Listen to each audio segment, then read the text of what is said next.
911? There's illegal activity, loud noise, and possible weapons in this garage. Send officers now! Dolores, our HOA president, marched straight into my open garage, phone in hand, screaming at the dispatcher while staring me down. It was just me, a retired Navy veteran, and 4 old military buddies on a quiet Saturday. We were restoring a '69 Harley, sipping cold beers, classic rock playing low. No complaints from anyone else, just guys working with our hands, like always. But Dolores got right in my face. This ends today. You're destroying property values with this. This filth. Pure lies about noise, weapons, illegal business. She wanted me humiliated, fined, forced out. She smirked as sirens approached, confident she'd won. Then the officers pulled up, stepped out, and the look on Dolores's face when they walked straight to me, smiling. You'll have to hear what happened next. Worst HOA power trip you've dealt with? Comment below. Best ones get pinned. 3 months earlier, I thought buying 412 Maple Street was the smartest move I'd ever made. Wrong. Dead wrong. I'm Nathaniel Thompson, 52, retired Navy machinist who spent 25 years fixing nuclear submarines. After 2 decades underwater, I figured restoring vintage motorcycles in my own garage would be the peaceful retirement I'd earned. The house was perfect. End unit in Willowbrook Estates, extra wide driveway, 2-car garage that screamed workshop paradise. Even checked with the HOA before signing. Home workshops explicitly allowed in the CC&Rs. What could go wrong? The satisfying ping of cooling metal after a long work session, the texture of worn leather on my tool roll, the smell of motor oil mixing with crisp autumn air. That was supposed to be my new therapy. Enter Dolores Weatherbe. Picture your worst nightmare neighbor, then multiply by 10. This woman ironed her jeans, vacuumed her garage floor daily, and drove a white Lexus SUV so spotless you could perform surgery on the hood. 6-year HOA president because nobody else wanted to deal with her control freak tendencies. Our first meeting? 3 days after moving in. I'm unloading my tool chest when she materializes like some suburban dictator, clipboard ready for battle. The sharp click of her designer heels on concrete announced her arrival like a death march. What exactly do you plan to do with all that equipment? She said equipment like I was importing nuclear waste. Motorcycle restoration, classic bikes. It's therapeutic after 25 years fixing submarines. Her face twisted like I'd admitted to running a meth lab. Section 12.4 of our CC&Rs clearly states regulations regarding commercial activities. We maintain very high standards here. Commercial? I was restoring my dad's 1969 Harley Sportster. Ma'am, I checked the rules. Home workshops are legal as long as they're hobbies, not businesses. She sniffed. Actually sniffed.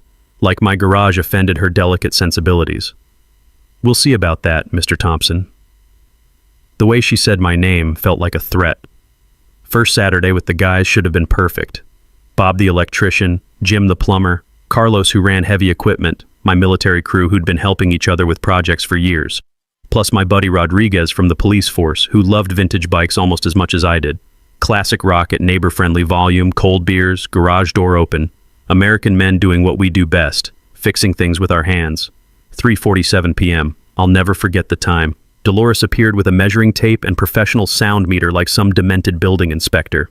Gentlemen, I'm documenting multiple CC&R violations. Unauthorized commercial vehicle repair, excessive noise, possible zoning infractions. Carlos set down his wrench. Lady, we're helping Nathaniel fix his dead father's motorcycle. I've been watching for weeks. She photographed my workbench like it was evidence at a murder trial. Multiple vehicles, regular customers, monetary transactions, commercial signage. She pointed at a vintage Harley poster hanging inside my garage. These are friends, I said through gritted teeth. Nobody pays anything except pizza money. Her smile could have frozen hellfire. The HOA board will determine the facts. Expect official documentation. Monday brought the declaration of war, certified letter, $200 fine for commercial vehicle repair operations. Remove all business signage within 10 days or face daily $50 penalties. I appealed immediately. Photos of identical garage setups throughout the neighborhood. Original purchase documents showing pre-approved workshop status. Character references from my restoration group. The hearing was canceled day of via email. Scheduling conflict. I spotted her white Lexus at the country club that same afternoon. That's when it hit me. This wasn't about property values or neighborhood standards. Dolores Weatherbe had declared personal war on me. She wanted me gone, completely, and she'd use every dirty trick in the HOA playbook to make it happen. What I didn't know was how far she'd go. The private investigators, the false complaints, the insurance fraud. And that final Saturday, when she'd march into my garage, phone in hand, ready to destroy my life with one 911 call, not knowing that one of my dangerous criminals wore a badge to work every day. Some battles you can't avoid. You can only win them.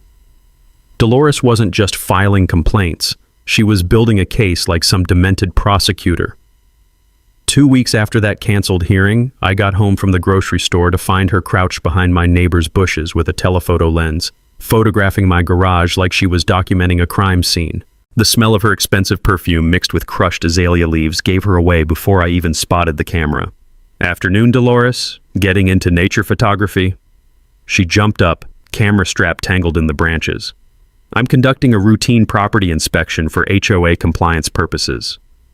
"From Mrs. Brianna's azaleas?" Her face flushed red, but she doubled down. "Your Saturday gatherings violate multiple ordinances. I have photographic evidence of commercial vehicle traffic patterns." Commercial vehicle traffic. My buddies drove a Ford pickup, a Chevy sedan, and Rodriguez's personal motorcycle.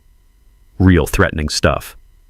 That night, I found copies of Dolores's evidence folder slipped under 3 neighbors' doors, professional quality photos of my garage during our weekend sessions, with handwritten notes, excessive noise, 11:30 a.m., possible monetary exchange, 2:15 p.m., unknown chemicals stored unsafely.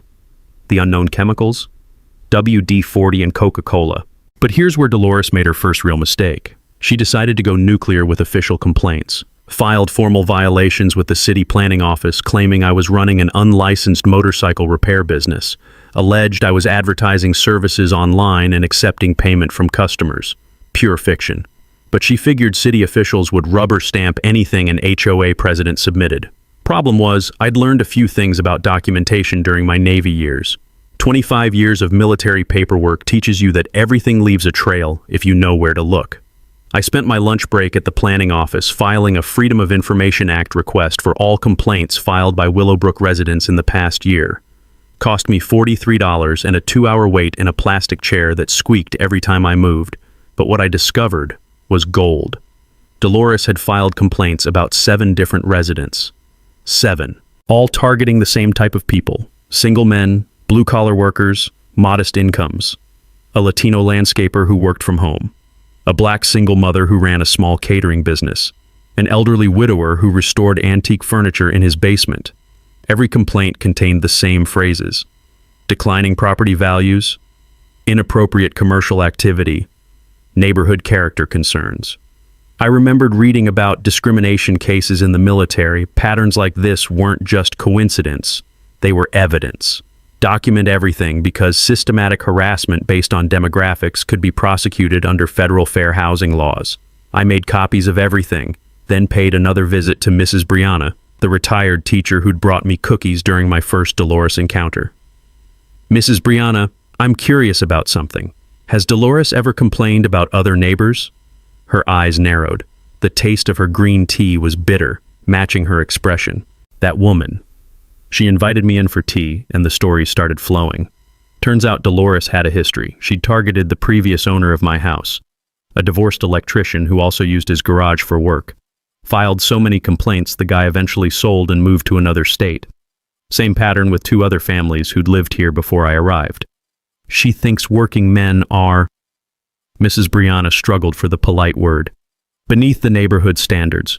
She wants only office workers and retirees here. The pieces clicked together like a socket wrench finding the right bolt. This wasn't about noise or property values. This was about class warfare. Mrs. Brianna leaned forward conspiratorially. "But Nathaniel, you should know something else. Dolores has been asking strange questions about your friends, specifically about the one who rides the motorcycle." My blood chilled. "What kind of questions?" "Whether he's married, what he does for work, if he has a criminal background. She seems very interested in that particular friend." Rodriguez. She was targeting Rodriguez. That evening, I called my police buddy to give him a heads up. The sound of his laughter over the phone should have been reassuring, but something felt off. "Marcus, don't worry about me," Rodriguez said. "But you should know, we've been getting some interesting calls at the station. Anonymous tips about suspicious activity at your address, claims of loud parties, possible drug activity, groups of men gathering regularly." "She's calling in false reports?" "Can't prove it's her, but the timing matches your Saturday sessions perfectly. Good thing the desk sergeant knows me personally, or you might have had some awkward visits." This was escalating beyond neighborhood disputes. Dolores was trying to weaponize law enforcement against us, but she made one crucial error in her surveillance obsession. The next Saturday, while photographing us from across the street, she stepped into Mrs. Brianna's flower garden to get better angle, left clear footprints in the freshly watered soil, and snapped several branches on prize-winning roses. The crunch of broken stems under her designer heels was audible from my garage. Mrs. Brianna was not pleased. "That woman destroyed my garden to spy on you. This has gone too far." And Mrs. Brianna did something Dolores never expected, something that would shift the entire neighborhood dynamic. She called a neighborhood meeting, not an official HOA meeting controlled by Dolores. An old-fashioned coffee clatch in her living room, inviting everyone who'd been targeted or bothered by our HOA president's behavior. 12 neighbors showed up. 12 people with stories about Dolores's harassment, discrimination, and abuse of power. That's when I realized something that would change everything. I wasn't fighting this battle alone anymore. Mrs. Brianna's living room felt like a war room that Tuesday evening. 12 neighbors sat in a circle, coffee cups trembling as people shared horror stories I'd never imagined. The smell of jasmine tea mixed with nervous sweat and growing fury. Janet, the retired teacher, spoke first. "Dolores tried to evict my divorced son for letting his kids play basketball. Basketball! She filed noise complaints claiming it was disruptive commercial activity." Bob the electrician's hands clenched his coffee mug. "She reported my work van as an illegal commercial vehicle. I've parked that van in my driveway for 8 years. Story after story. Pattern harassment. Systematic targeting of anyone who didn't fit Dolores's suburban fantasy. But Tom, the elderly widower, dropped the bomb. "She got me kicked off the HOA board last year when I questioned the management company's billing. Suddenly, I was unfit for fiduciary responsibility after 5 years as treasurer." Management company billing. My blood pressure spiked. What kind of billing issues? Phantom inspections, double-charged maintenance. Monthly fees jumped 40% when she hired her nephew's company. Her nephew's company. I'd just found the smoking gun. After everyone left, I cornered Tom by his car. October air bit sharp, carrying the scent of burning leaves and opportunity. "Tom, you still have those financial records?" "Everything. 23 boxes. I'm a retired accountant. I keep copies of everything that smells fishy." Next morning, I burned a personal day in Tom's basement, analyzing HOA records with military precision. What I found was corruption so blatant it was almost insulting. Willowbrook Management Solutions, Derek Weatherbe, Dolores's nephew, had been systematically looting the HOA for 2 years. Phantom inspections at $150 each. Emergency repairs that never happened. Management fees tripled overnight when Derek took over. Total theft, $47,000. But the real gold was in Derek's email printouts. Direct communication with Aunt Dolores about enforcement targeting and demographic compliance management. Actual quote, "Focus violations on blue-collar residents to encourage voluntary relocation and improve community standards." This wasn't just fraud, it was conspiracy with civil rights violations. I photocopied everything, then called Rodriguez. "You need to see this, now." He came over that Saturday, ostensibly for motorcycle work, but really for evidence review. When he saw the financial records, his cop instincts kicked in hard. "Marcus, this is federal territory. Mail fraud, wire fraud, civil rights violations under color of authority. The FBI dreams about cases this clean." "Can we prove Dolores is getting kickbacks?" Rodriguez's smile was predatory. "My buddy in white-collar crime is gonna love this, but we need her to make the next move." She didn't disappoint. That week brought 3 new violation notices. My garage door being open during daylight was unsightly storage display. My blue motorcycle cover violated earth tone aesthetic requirements. My garden hose hanging on the house was improper equipment storage. $200 per violation. $600 total. But Thursday evening, Dolores played her masterpiece. I was alone in the garage when I heard voices outside. Multiple people. Dolores was conducting some kind of tour.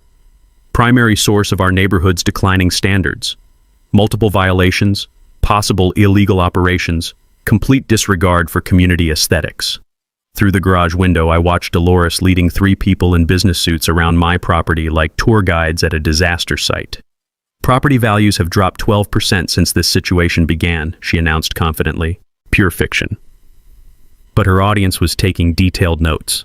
After they left, I called my realtor buddy Mike. Mike, what are Willowbrook property values doing? Up 6% this year. Hot market? Why? Just checking reality against someone's fantasy. Friday morning brought the legal threat. Certified letter from Dolores' attorney demanding immediate cessation of commercial activities and threatening lawsuit for property value diminishment and community disruption. The letter mentioned concerned community stakeholders prepared for civil litigation. Those business suits weren't random visitors. They were fake property assessors building a fraudulent legal case. I speed-dialed Rodriguez. She's manufacturing evidence with fake appraisers. This isn't harassment anymore, it's orchestrated fraud. Marcus, time to set the trap. What kind of trap? The kind where we let her think she's winning until she hangs herself with her own rope. You free Saturday morning? The metallic taste of impending justice filled my mouth like chrome polish on a perfect restoration job. What do you need me to do? Just keep doing exactly what you're doing. Work on motorcycles, have the guys over, act completely normal. And you? Rodriguez's laugh was dark as motor oil. I'm going to make some calls. Federal calls. Because Saturday's going to be very educational for our friend Dolores. She has no idea what's coming, does she? None whatsoever. And that's exactly how we want it. Saturday morning arrived with the crisp bite of late October air and the promise of justice. Rodriguez had been cryptic about his federal calls, but I trusted military planning when I saw it. Sometimes the best strategy is letting your enemy think they're winning right up until they destroy themselves. I started my normal routine. Coffee, classic rock, garage door open. The familiar smell of motor oil and metal polish mixed with autumn leaves. Just another peaceful Saturday in suburbia. Except Dolores was already positioned across the street at 8:47 a.m., phone ready, watching my every move like a suburban sniper. At 9:15, Bob arrived with his toolbox. At 9:30, Carlos pulled up in his pickup.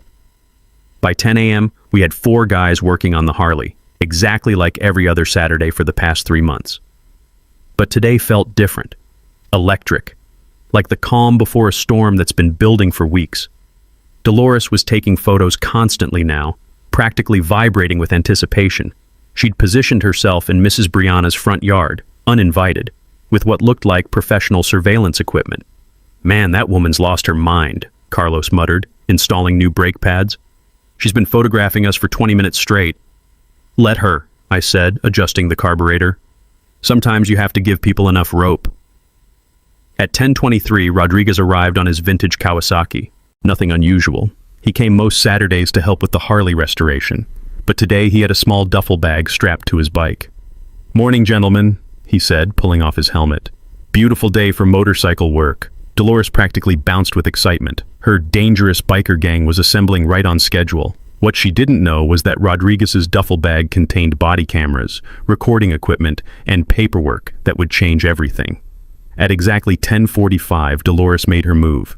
She marched across the street, phone already dialing, face flushed with righteous fury. But instead of staying on the sidewalk like previous confrontations, she walked straight into my garage. 911, I need immediate police response. There's illegal business activity, excessive noise, and I think these men have weapons. She was standing 3 feet from my workbench, screaming into her phone, while staring directly at Rodriguez, who was calmly cleaning a wrench with a shop rag. Ma'am, I need you to step out of my garage, I said firmly. Don't you dare tell me what to do. I'm documenting criminal activity for law enforcement. Rodriguez looked up from his wrench. Criminal activity? You people think you can terrorize this neighborhood with your noise and your criminal behavior. Well, I have news for you. I know people in this town. Important people. And this ends today. The irony was so thick you could cut it with a socket wrench. Carlos set down his tools.